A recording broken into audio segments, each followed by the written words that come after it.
राणा सनाउल्लाह हैं जो पाकिस्तान के होम मिनिस्टर हैं। आईएमएफ को हमें 6 अरब डॉलर देने थे, आईएमएफ ने हमें 6 अरब डॉलर नहीं दिए, हमने उनके सामने मुजरा तक कर लिया। अंधे कुएं में जैसे लोग पैसा डालते रहें, आपका वही एक्सपेक्टेशन है। ये सिर्फ इस सरकार का नहीं है, इसमें इमरान खान का भी हाथ है उतना ही, इसके पहले नवाज शरीफ था उसका भी हाथ था, जरदारी था उसका भी हाथ था। ये सारे नालायक हैं, इनको मुल्क चलाना नहीं आता। टेलीविजन एंकर्स को देखिए, रोज बैठ के आईएमएफ को गालियां देते हैं। आईएमएफ की वजह से दाम बढ़ गए, आईएमएफ की वजह से पेट्रोल के दाम बढ़ गए, आईएमएफ की वजह से बिजली के दाम बढ़ गए, आईएमएफ की वजह से गैस के दाम बढ़ गए, आईएमएफ की वजह से सब्जियों के दालों के दाम बढ़ गए। अरे भाई, आईएमएफ की वजह से नहीं, तुम्हारी नालायकी की वजह से बढ़े। अगर ये कहा जाए तो गलत नहीं होगा। जियो और जंग इसको हेडलाइन के तौर पर पब्लिश कर रहे हैं और ख़बर ये है कि तिगनी का नाच नचाने के बावजूद आईएमएफ ने कर्जा नहीं दिया। हाँ दोस्तों, मैं आपका धीरेन्द्र, आप देख रहे हो टेंस आउट भारत। दोस्तों, जैसा कि आप लोग को हम बता दें, पाकिस्तान में जो है ना गजब का बात चल रहा है। यहाँ तक ये बोला जा रहा है कि कत्थक का नाच हुआ आईएमएफ के सामने, फिर भी जो है आईएमएफ ने कर्ज नहीं दिया। यही है इस वीडियो में। अगर अच्छा लगेगा तो लाइक करिएगा, सब्सक्राइब करिएगा और बेल आइकन का नोटिफिकेशन ऑल पर सेट कर लीजिएगा। तो चलिए दोस्तों, देखते हैं इस वीडियो को, क्या है इस वीडियो में। तब तक के लिए जय हिंद, जय भारत। होम मिनिस्टर राणा सनाउल्लाह का ये कहना है कि हमें तिगनी का नाच नचा दिया। तिगनी का नाच नचाने के बावजूद, हमारी नाक से लकीरें निकलवाने के बावजूद आईएमएफ ने कर्जा नहीं दिया अभी तक। अब कर्जे की किस्त क्यों नहीं मिली? जो फंड्स हमें मिलने थे वो क्यों नहीं मिले? कुछ दिन पहले अगर आपको याद हो तो मिफ्ता इस्माइल फाइनेंस मिनिस्टर ने ये कहा था कि अब पाकिस्तान डिफ़ॉल्ट होने के ख़तरे से निकल चुका है, इस खतरे से हम बाहर आ गए हैं और इसकी वजह यह है कि आईएमएफ के प्लान वो फाइनल हो गया है और वो अप्रूव हो गया है। अब सिर्फ ये नहीं कि हमें कर्जा मिलेगा, बल्कि अमाउंट डबल होगी और इसके अलावा 2 किस्तें इकट्ठी दी जा रही हैं। अच्छा, वो जो 2 किस्तें इकट्ठी दी जानी थी वो एक भी किस्त अब नहीं मिल रही और उसमें मैंने आपको बता दिया कि उनकी स्टेटमेंट क्या है। और मैंने आपको इसीलिए ये भी बता दिया कि ये कहाँ पर पब्लिश हो रहा है। वो ईद की नमाज़ पढ़ने के बाद मीडिया से गुफ्तगू कर रहे थे और वहाँ पर उनसे जब ये सवाल किया गया आईएमएफ के मुतालिक कि आईएमएफ के प्लान का क्या है, किस मरहले में और क्या है, तो वहाँ पर उनका ये कहना था कि आईएमएफ ने हमसे वो तमाम शराइत मनवाई हैं जो कंडीशंस हम नहीं मान सकते थे। इतनी सख्त और मुश्किल शराइत हमसे मनवाई गई हैं जो हम नहीं मानना चाहते थे और नहीं मान सकते थे, लेकिन हमने उनकी वो वाली कंडीशंस भी मानी हैं। तो तिगनी का नाच भी नचा दिया और नाक से लकीरें भी निकलवा दी, लेकिन अभी तक उन्होंने हमें कर्जा नहीं दिया। तो क्या आईएमएफ का प्लान हमें नहीं मिल रहा? मिफ्ता इस्माइल को चाहिए कि वो आएँ और वो बताएं कि उन्होंने जो बात कही थी कि हम डिफ़ॉल्ट होने के ख़तरे से बाहर निकल चुके हैं, वो बात सही नहीं है, क्या वो बात गलत है? और अगर ऐसा नहीं है तो फिर बताएं कि अभी तक क्यों नहीं हमें फ़ंड्स मिले, और अगर अभी आगे मिलने वाले हैं तो वो भी बता दें। मतलब इसकी डिटेल तो फिर बतानी चाहिए ना फाइनेंस में।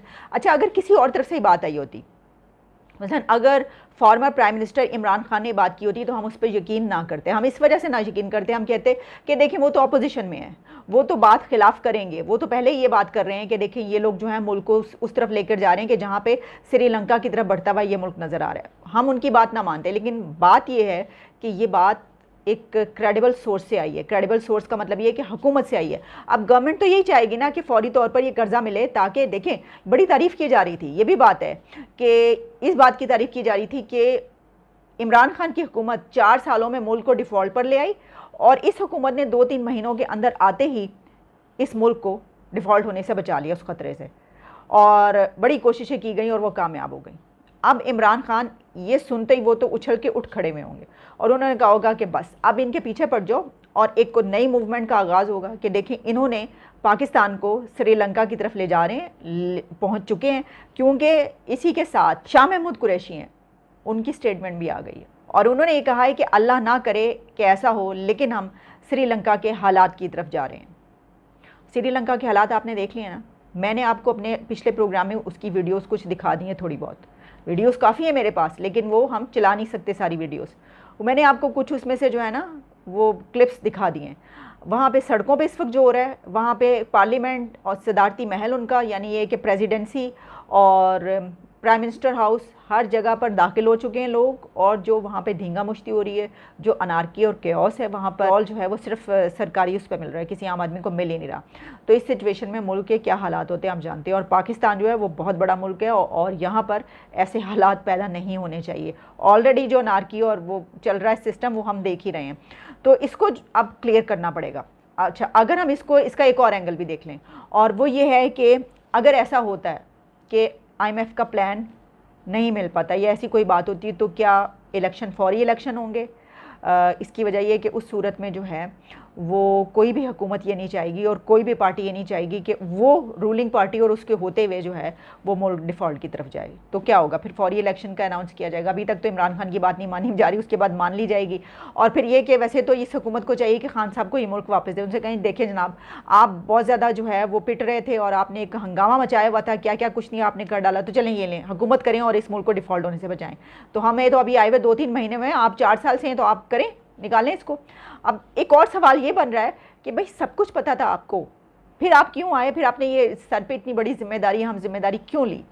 उसका भी हम जानते हैं क्यों ली। ठीक है, चलें, बात किसी और तरफ निकल जाएगी, हम इस डिबेट में इस वक्त नहीं कर रहे। 2-3 और खबरें हैं, इसके ऊपर भी बात किए लेते हैं। देखिए, इसके साथ साथ ये बड़ी सीरियस न्यूज़, बड़ी कंसर्निंग न्यूज़ है जो मैं आपको बता रही हूँ। लेकिन शहबाज गिल साहब जो है ना, वो तो निचले नहीं बैठ रहे, यानी ये कि वो पीछे हटने को तैयार नहीं है। हमने आपको बताया था सलीम साफ़ी साहब के साथ जो उनका एक डायलॉग चल रहा है, वैसे वो शाहजेब खानज़ादा के साथ भी उनका डायलॉग चलता रहता है, वो किसी ना किसी को टच करते रहते हैं। अच्छा, फिर उन्होंने बाकायदा सलीम साफ़ी पे वो जो शैतान और सलीम साफ़ी में कंकरियों का मुकाबला करा रहे थे कि कौन किसको कंकरी मारे, उन्होंने फिर उसके ऊपर भाषण दिया। हमने हराम में लिपटे कई अबलीस देखे हैं।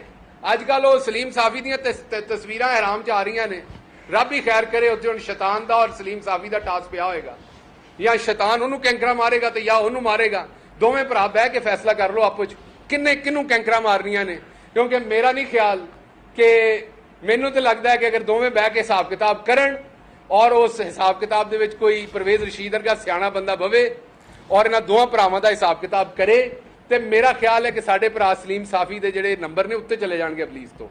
जितना फितना, झूठ और तोहमत की सियासत इन्होंने सहाफत और सियासत की है, तो इसलिए साफ़ी साहब ना बकरे की चांपें खाते हुए, ना एहराम में लिपटी हुई तस्वीरें अपनी भेजें।